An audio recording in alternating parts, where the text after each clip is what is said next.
তো বন্ধুরা, শুভরাত্রি। তোমরা কেমন আছো? আশা করি ভালো আছো, আমিও ভালো আছি।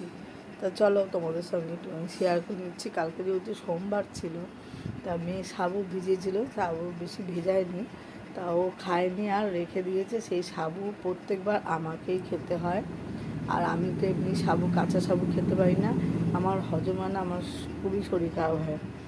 তা আমি এখন কি করলাম, সাবুটা ফেলে দেবো, অতটা সাবু চলো দেখাচ্ছি তোমাদের কী করলাম বাধ্য হয়ে। ওই দেখো, দেখতে পাচ্ছ, সাবুটাকে জাল দিয়েছি। এবার একটু দানা দানা ভাব থাকবে, ওটা আমি একটুখানি আমুল দুধ দিয়ে রাতে খেয়ে নেবো। রাতে আর কিছু খাবো না আজকে, কারণ সাবু অনেকটাই রয়েছে, তাই সাবু খেয়ে নেবো বন্ধুরা। তা চলো, আজকে রাতের খাবারটা আমার এটাই হবে। বাই, টাটা। আবার পরের ভিডিওতে দেখা হবে তোমাদের সঙ্গে। টাটা।